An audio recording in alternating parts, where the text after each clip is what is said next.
Hi friends, मैं पुष्पा मौर्य अपने YouTube channel Hindi online classes में आपका स्वागत करती हूं। दोस्तों, आज मैं फिर आपके लिए लेके आई हूं हिंदी भाषा और साहित्य के कुछ महत्वपूर्ण तथ्य, जो कि ये हमारा पार्ट 3 है। इससे पहले पार्ट 1 और पार्ट 2 हमने दिया था।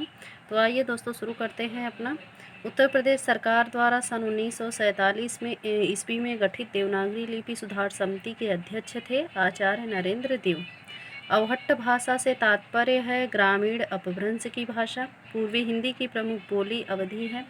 बांगरू इस उपभाषा वर्ग की बोली है। तो पश्चिमी हिंदी की, जो कि बांगरू या हरियाणवी के नाम से भी जानी जाती है, वो पश्चिमी हिंदी के अंतर्गत आती है। बिहार राज्य की बोली है अंगिका। बिहार राज्य की बोली अंगिका है। कर्ता के साथ ने का प्रयोग न होना इस उपभाषा की प्रमुख विशेषता है। किसकी है? तो पूर्वी हिंदी। पूर्वी हिंदी में ने का प्रयोग नहीं किया जाता। किस विद्वान ने देवनागरी लिपि के स्थान पर रोमन लिपि स्वीकार करने का सुझाव दिया था? तो वह सुनीति कुमार चटर्जी जी हैं, जो कि रोमन लिपि का सुझाव दिया था। उकार बाहुला बोली मानी जाती है अवधी को। ग्वालियर की बोली है बुंदेली। हिंदी खड़ी बोली विकसित हुई है सौरसैनी अपभ्रंश से।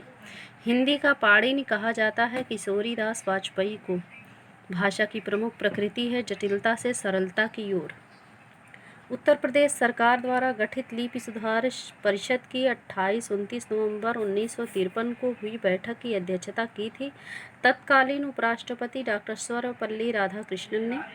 मैथिली भाषा के कवि हैं विद्यापति। काव्य भाषा के पद पर यह बोली सर्वाधिक समय तक प्रतिष्ठित रही, जो कि ब्रजभाषा है। काव्य भाषा जो कि इससे प्रतिष्ठित हुई थी। खड़ी बोली को कौरवी नाम किस विद्वान ने दिया था? तो राहुल सांकृत्यायन ने खड़ी बोली को कौरवी नाम दिया था।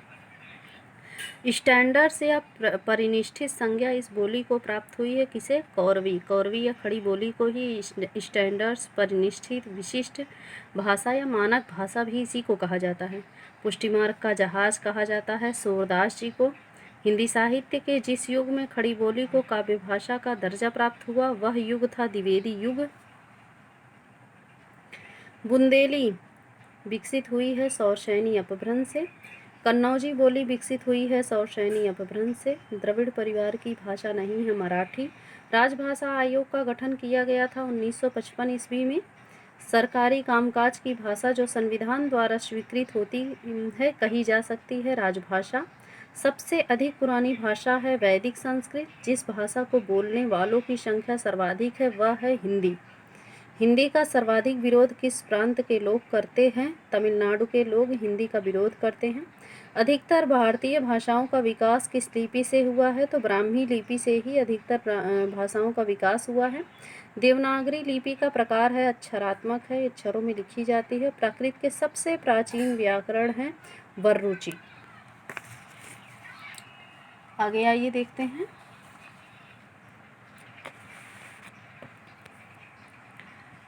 पहला विश्व हिंदी सम्मेलन हुआ था नागपुर में। पहला विश्व हिंदी सम्मेलन नागपुर में हुआ था।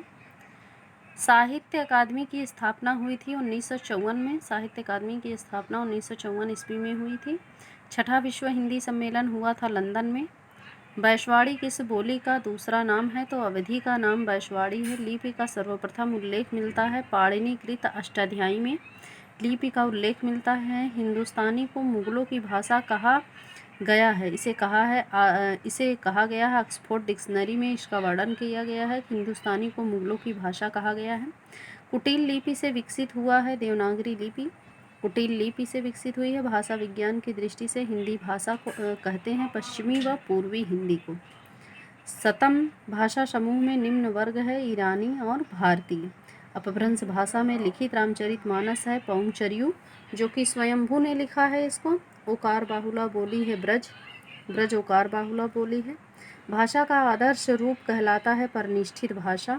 भाषा का आदर्श रूप कहलाता है और परिनिष्ठित भाषा ही मानक भाषा है। बुनियादी शिक्षा की नींव डाली महात्मा गांधी ने। विदेशिया लोक नाटक के रचयिता हैं भिखारी ठाकुर, जो कि इन्हें जो है भोजपुरी का शेक्सपियर भी कहा जाता है। कैथी नागरी की जिस शाखा से संबंधित है वह है पूर्वी। भाषा का निर्माण होता है व्यक्त ध्वनियों से ही भाषा का निर्माण होता है। सबसे पहले बालक ध्वनि को ही करता है, अपनी ध्वनि ही निकालता है। आर्यों की ठेठ बोली को कहते हैं प्राचीन भारतीय आर्य भाषा। आर्यों की ठेठ बोली को कहते हैं। प्राचीन भारतीय आर्य भाषा। दक्षिणी हिंदी का दूसरा नाम है हिंदवी। पाली को पाटिल से उत्पन्न मानने वाले विद्वान का नाम है मैक्सिमूलर। विभाषा कहते हैं बोली को। अपभ्रंश का व्याकरण है शब्दानुशासन, जो कि हेमचंद की रचना है।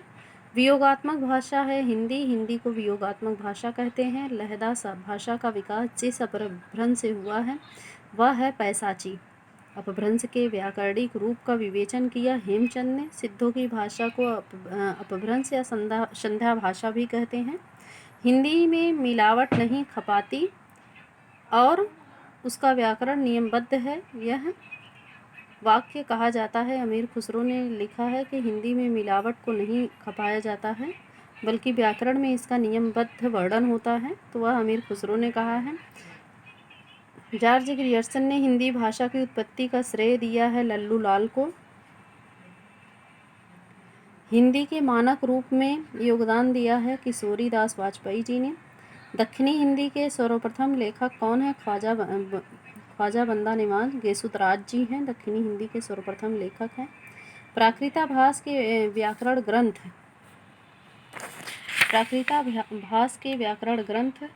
प्राकृत प्रकाश के लेखक हैं वररुचि। देवनागरी लिपि है वैज्ञानिक लिपि। देवनागरी लिपि वैज्ञानिक लिपि के अंतर्गत आती है। तो दोस्तों, आज मेरा ये वीडियो आपको पसंद आया हो तो लाइक करें, सब्सक्राइब करें, शेयर करें, बेल आइकन को प्रेस करना ना भूलें ताकि मेरा आने वाला वीडियो सबसे पहले आप तक पहुँचे। तो मिलते हैं अपने अगले वीडियो के साथ, तब तक के लिए धन्यवाद।